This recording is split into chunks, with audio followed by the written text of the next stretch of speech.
I asked my grandmother how she stayed married to my grandpa for so long. 57 years before my grandpa, shot himself.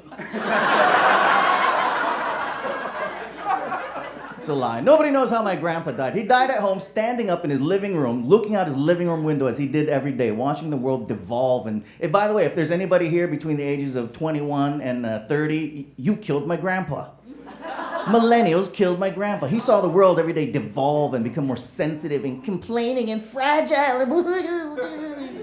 And finally, his body said, fuck it, and he died.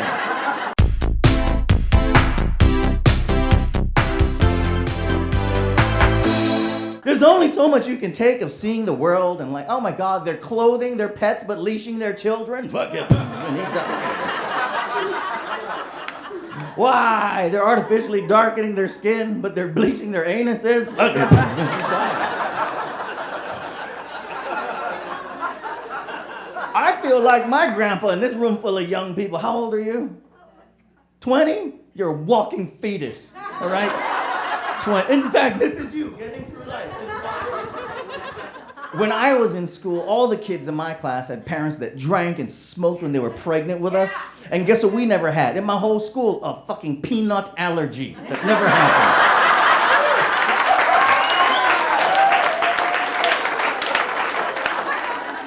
Parents these days are busy eating holistic, organic, vegan, fair trade food. And their babies are allergic to bread. Bread!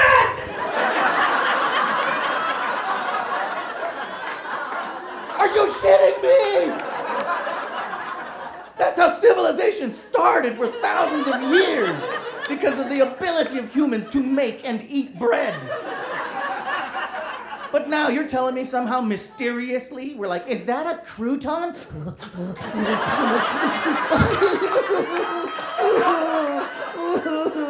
You're supposed to drink and smoke when you're pregnant. That way the nicotine and the alcohol molecules bond with your double helix, and when allergies come by, your body's like, fuck off.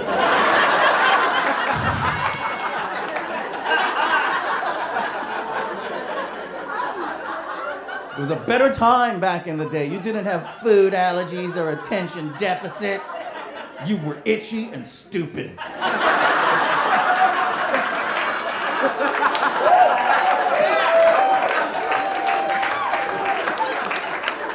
You don't even know this at 20 years old, but back in the day when you checked into a hotel, they gave you a key. I'm talking about a key. A metal shard with jagged edges only on one side, so you knew which way was up, and you put it in correctly on your first try. How about that?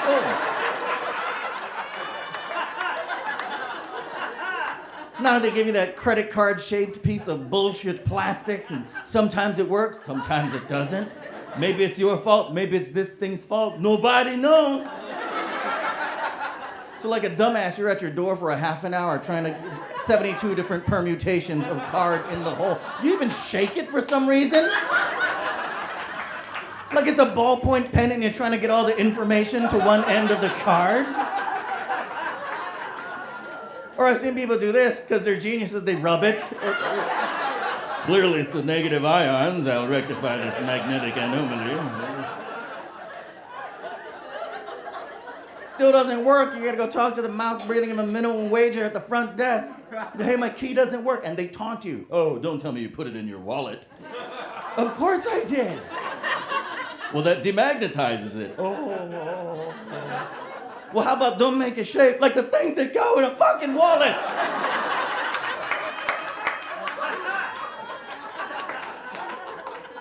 My grandpa ate gluten 3 times a day, young lady. You know what he was intolerant of? Fucking hunger! How about that? I got a lot of friends, a lot of family here. Unfortunately, my mother couldn't make it, but I told her I was performing here tonight, and she said, "Oh, I'm sure you will bring great shame to our family." Yep, been going on my whole life. Finally, I said to her, "Mom, you gotta stop talking to me like that, okay? First of all, I'm a grown woman, but more importantly, you are not Asian."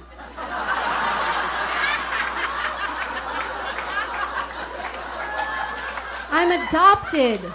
You're white. Just quit it. So inappropriate. So I grew up on the East Coast, grew up outside Washington, D.C. I didn't have a lot of Asian friends growing up. Then I moved out here to California. There's a lot more Asians, right? There's like a whole Asian thing going on out here. Sometimes they get mad at me for not being Asian enough. Like one time I was at the mall and I was trying to flirt with this Asian girl there. And I was like, hey, what kind of Asian are you? That's how you do it. That's. And she goes, actually, I'm Chinese, Vietnamese, and Filipino. And I was like, whoa, you got 3 parents? Hell yeah. Right, just a silly joke, right? Well, she didn't get it, you know? She was like, what? No, I have 2, dumbass. Like, she was that hot, you know what I mean? She was like, I don't get jokes hot, you know? Like, everything like that. So I was like, no. I was like, no, I was just making a joke. Then this Asian dude working there starts walking over, and he's like, what's the problem, bro? What's the problem? You messing with her? What's the problem, bro? Hey, stop bothering her, bro. Hey, what's the problem, bro? And it's like, I just started laughing. Because it's like, look, I mean, Asian guy, I'm sorry. It's like, you know, it's not threatening when Asian dudes are angry. You just look like you smelled a bad fart. Like, what's up, bro? Hey, you got a pro? You bothered her, bro? And I was like, what the? I was like, nah, man, I just made a joke. She didn't get it. I was like, be cool, man. I was like, hey, look, you're Asian, I'm Asian. Why don't we just be cool? He's like, you think you Asian, dog? You ain't even Asian, man. Look at you all acting white and shit. You ain't even Asian, dog. You all whitewashed. I bet you one of those half-breeds, dog. You just whitewash and shit. You think you Asian? You ain't even Asian, dog. You just acting white. I was like, you sound black. If we're gonna play the stereotype game, I guess. But no, my parents are wonderful people. They are both white. And there have been some great advantages to growing up Asian with white parents. Never had to take piano or violin lessons growing up.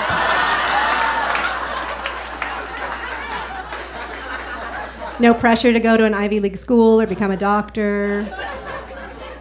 If you guys were Asian, this would be killing right now, the whole thing. Now that I'm an adult, when I'm out with my father and it's just the 2 of us, I like to play a little game where I try to make people think that he's hired a prostitute for the evening.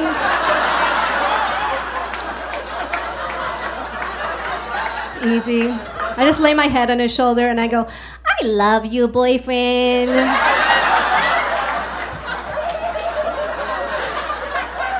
He hates it so much. He's like, stop, I am not your boyfriend, I am your father. I'm like, okay, daddy, but that gonna cost you extra.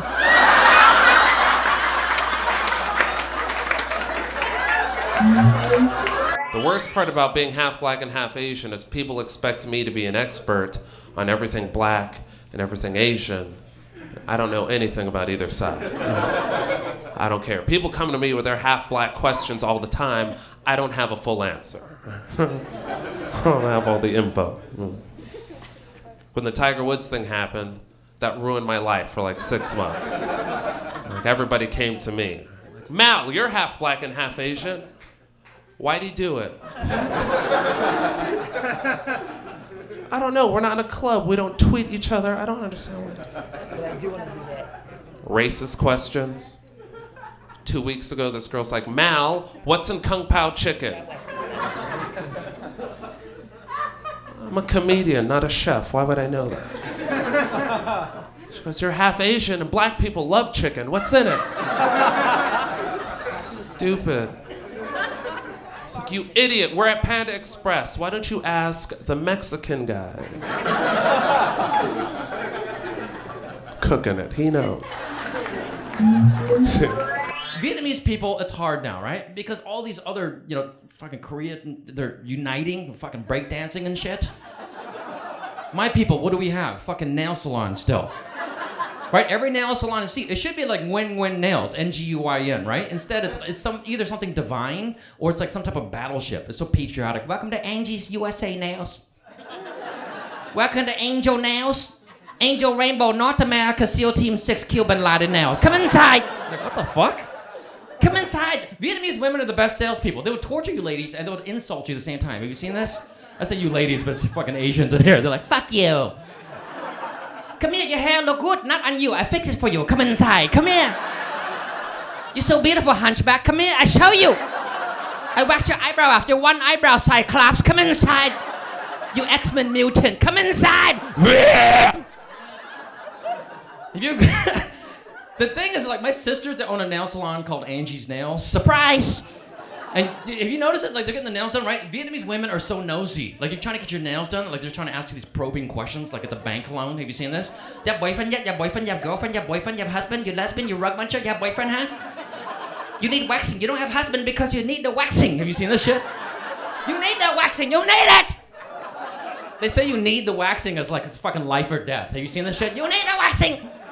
You're gonna die. You're gonna get H1N1, swine flu. You need the waxing! And the ladies say no, they make you feel like shit, right? You need the waxing. No, thank you. I don't need the waxing. Okay, whatever, Sasquatch. Boy, it's a jungle down there, Chewbacca. Have you seen... Have you seen the torture chamber in the waxing room? It's embarrassing, right, ladies? To look beautiful, you have to take off all your clothes. You have to get on all fours. I've seen this through a hole I made in the wall. I've seen this many times. Vietnamese women are not even shy, right? They're just like, they have this, they're back there. Have you seen the waxing room? It's a torture chamber in the back of a Yum Yum Donuts. Have you seen this? You just open the closet doors of Narnia. You go behind an illegal pho restaurant and a casino.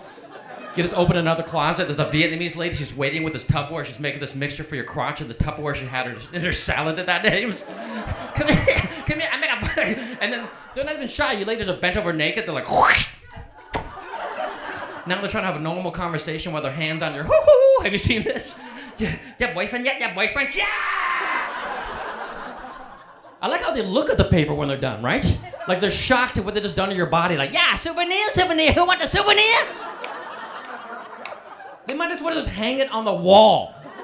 Like the Old West outpost with the beaver pelt on the wall. That right there, that's Jennifer. She brunette. That's Michelle. She's not a natural blonde. Uh-oh, the drapes don't match the carpet, if you know what I mean. What I call her, two-tone Michelle. Who's that? That's Gary, he gay. He work at a Thai restaurant. Oh God, the dating is so horrible. The problem with the dating is the men. Yes, I'm just putting it out there. The problem is the men, because men you guys just get too sexual. You're thinking about sex all the time. Sex.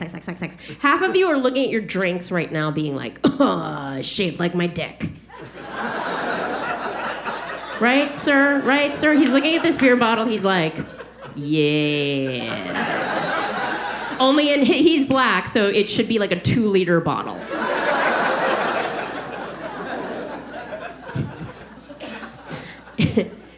Sex all the time. It happens all the time. Like, men get too sexual too quickly with me online. The other day, I was on OkCupid. I was IMing.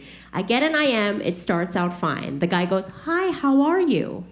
I'm like, good, how are you? The next thing he writes, are you a horny girl? What? What?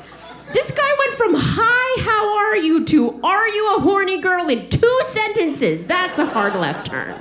Like, that's an aggressive turn. You know what I mean? Like, there should have been a middle sentence. I feel like there needed to be a transitional sentence. Maybe it should have been hi, how are you? What are you wearing? Are you a horny girl? Just something, right? Something in between. This happens all the time where men just get too sexual too quickly. So now I have a technique. I have a way of dealing with it. I will write them, is your dick out? Because mine is. Yeah. Ooh. They take off running. Yeah. Like my day job, I'll tell you about my day job. I'm a traffic reporter on the radio here. So I'm the guy on the radio who tells people how to drive, which is ironic. I understand. I get it. A lot of people get freaked out when they find out I'm the dude giving them directions. Asians don't have a good reputation for driving. I get it. Not a lot of people expect this voice to come out of this face. I did a show one time. This guy came up to me. He's like, you're the guy on the radio, right? You're really good. I listen to you every day. You don't sound Asian at all on the radio. Like, is that a compliment? How am I supposed to sound? Don't take 4-5, number 1 lane, all fuck up. We don't all sound like that. Like 3 of us. Jet Li, Jackie Chan. Saw an Asian dude back there who probably speaks like that, I don't know. Seriously, every day I leave the radio station, I'm like, I think I'm getting fired. Every day. Here's the reason. I'm a voiceover actor, so I read a lot of commercials on the radio. And I don't know if the people writing my commercials are trying to make their commercials sound sexy or they're trying to make me sound creepy. You know what I mean? Like, you ever hear a commercial for a product that sounds way too sexy than it should be? Like, I read a commercial for a sandwich place called Togo's. And the commercial goes, Togo's, big, fresh, meaty. I finish, I'm like, you know it's a goddamn sandwich, right? It's not a cock dog, it's a sandwich.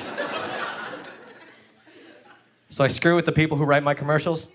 My head sales guy wrote a commercial for Nissan a couple weeks ago, and the commercial goes, Nissan, this is the ride of your life. This is one ride you don't want to miss.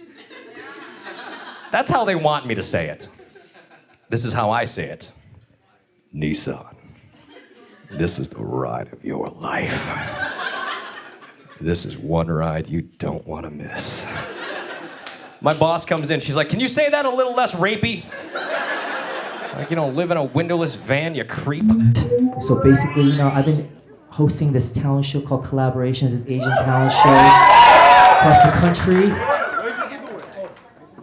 And we've had all different types of performers over the years. You know, we've had Asian rappers come out. But the thing is, Asians are so quiet and self-conscious, you know, and we don't really participate. We've had Asian rappers come and they're like, put your hands up, put your hands up, put your hands up. Sometimes we don't have a single hand in the air, you know. We've had shows with 2,000 people and everybody's like, I don't want to be the only one. I don't want to be the only one.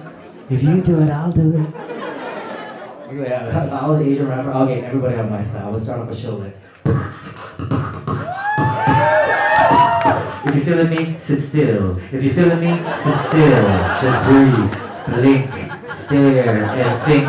Keep your hands down, keep your hands down, keep your hands down, keep your hands down. Yo, 1, 2, 3 to the 4. If you think I'm the best, just breathe through your nose, breathe through your mouth, breathe some air. To me, it's the same as your hand in the air, as your hand in the air, nose down by your side. That's how I know you're feeling my rhyme. When I do nothing, you do nothing. Hell yeah, that's how my people do it. Take your shoes off, put that down. Put your shoes off. These chopsticks match.